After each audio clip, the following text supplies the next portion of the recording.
ಸಾನ್ವಿ ನ್ಯೂಸ್ಗೆ ಸ್ವಾಗತ. ನಾನು ನಿಮ್ಮ ಸುಪ್ರಭಾ ಸತೀಶ್. ದ್ವಿತೀಯ ಪಿಯುಸಿಯಲ್ಲಿ ಹುಣಸೂರು ತಾಲೂಕಿಗೆ ಅತಿ ಹೆಚ್ಚು ಅಂಕ ಪಡೆದ ಹಾಗೂ ರಾಜ್ಯಕ್ಕೆ 9ನೇ ಸ್ಥಾನ ಪಡೆದ ಕೊಯಮತ್ತೂರು ಕಾಲೋನಿಯ ಮೋಹನ್ ಕುಮಾರ್ ಹಾಗೂ ನಾಗಮಣಿ ದಂಪತಿಗಳ ಸುಪುತ್ರನಾದ ನಗರದ ಶಾಸ್ತ್ರಿ ಪಬ್ಲಿಕ್ ಸ್ಕೂಲ್ ವಿದ್ಯಾರ್ಥಿ ಭರತ್ ರವರಿಗೆ ಸತ್ಯ MAS ಫೌಂಡೇಶನ್ ಸಹಯೋಗದಲ್ಲಿ ಸನ್ಮಾನ ಮಾಡಲಾಯಿತು. ಈ ಸಂದರ್ಭದಲ್ಲಿ ನಿವೃತ್ತ ಮುಖ್ಯ ಶಿಕ್ಷಕರು ಹಾಗೂ ತಾಲೂಕು ಮಡಿವಾಳ ಸಮಾಜದ ಕಾರ್ಯದರ್ಶಿಯಾದ ನಾಗಪ್ಪ ಶೆಟ್ಟಿ, ಹುಣಸೂರಿನ ರಿಯಲ್ ಎಸ್ಟೇಟ್ ಉದ್ಯಮಿ ರವಿ, ರಾಜು, ಇಂಜಿನಿಯರ್ ಶರತ್ ಕುಮಾರ್, ತೊಳಸಮ್ಮ, ಭರತ ತಂದೆ ಮೋಹನ್ ಕುಮಾರ್, ತಾಯಿ ನಾಗಮಣಿ, ಸಹೋದರಿ ಸಂಧ್ಯಾ, ಭವ್ಯ, ಭುವನೇಶ್ವರಿ, ವಿಹಾನ್ ಹಾಗೂ ಗ್ರಾಮಸ್ಥರು ಎಲ್ಲರೂ ಸೇರಿ ಸನ್ಮಾನಿಸಲಾಯಿತು.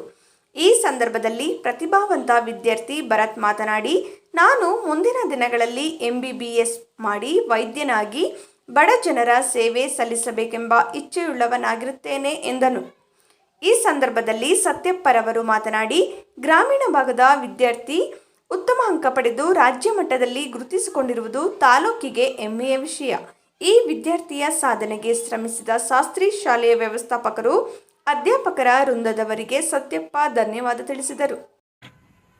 ಇವತ್ತು ಹುಣಸೂರು ತಾಲೂಕಿನ CBT ಕಾಲೋನಿ ಅಂದರೆ ಕೊಯಮತ್ತೂರು ಕಾಲೋನಿಯಲ್ಲಿ ಮೋಹನ್ ಕುಮಾರ್ ಮತ್ತು ನಾಗಮಣಿಯ ಸುಪುತ್ರ ಭರತ್ ನಮ್ಮ ತಾಲೂಕಿನ ಶಾಸ್ತ್ರಿ PU ಕಾಲೇಜಲ್ಲಿ ವಿದ್ಯಾಭ್ಯಾಸ ಮಾಡ್ತಾ ಇದ್ರು.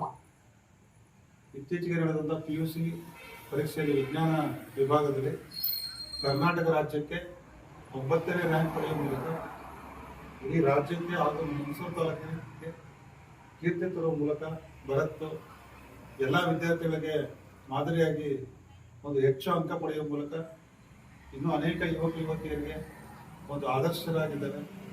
ಈ ಸಂದರ್ಭದಲ್ಲಿ ಕೊಯಮತ್ತೂರು ತಾಲೂಕಿಗೆ ನಮ್ಮ ಸತ್ಯ ಫೌಂಡೇಶನ್ ಹಾಗೂ ನಮ್ಮ ಸ್ನೇಹಿತರಾದಂಥ ನಿವೃತ್ತ ಮುಖ್ಯ ಶಿಕ್ಷಕರು ಹಾಗೂ ತಾಲೂಕು ಮಡಿವಾಳ ಸಮಾಜದ ಪ್ರಧಾನ ಕಾರ್ಯದರ್ಶಿಗಳಾದಂಥ ನಾಗಪ್ಪ ಶೆಟ್ಟಿ ಅವರು ಹಾಗೂ ನನ್ನ ಆತ್ಮೀಯರು ಸ್ನೇಹಿತರಾದಂಥ ರವಿಯವರು, ರಿಯಲ್ ಎಸ್ಟೇಟ್ ಉದ್ಯಮಿಗಳು ಹುಣಸೂರಿನಲ್ಲಿ ಅವರು, ಮತ್ತು ಎಲ್ಲ ರಾಜು ಮತ್ತು ಶಾಂತ್ ಕುಮಾರ್, ಎಲ್ಲ ನಮ್ಮ ಭುವನೇಶ್ವರಿ ಅವರು.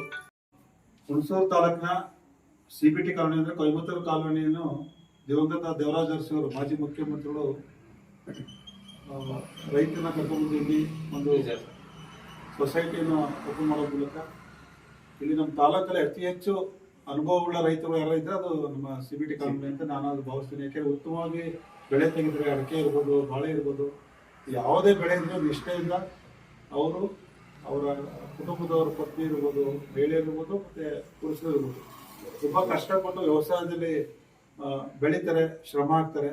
ಅದ್ರ ಜೊತೆಗೆ ಇವತ್ತು ವಿದ್ಯಾಭ್ಯಾಸದಲ್ಲಿ ನಮ್ಮ ತಾಲೂಕಲ್ಲಿ ಟಾಪ್ ಬರ್ತಾ ಇದೆ ಅಂದರೆ ಅದು ಭರತ್ ಮೂಲಕ ನಮ್ಮ ಕೊಯಮತ್ತೂರು ಕಾಲೋನಿ ಇನ್ನೂ ಉತ್ತಮಕ್ಕೆ ಹೋಗ್ತಾ ಇದೆ ಅಂತೇಳಿ ಹಾರೈಸಕ್ಕೆ ಇಷ್ಟಪಡ್ತೀನಿ.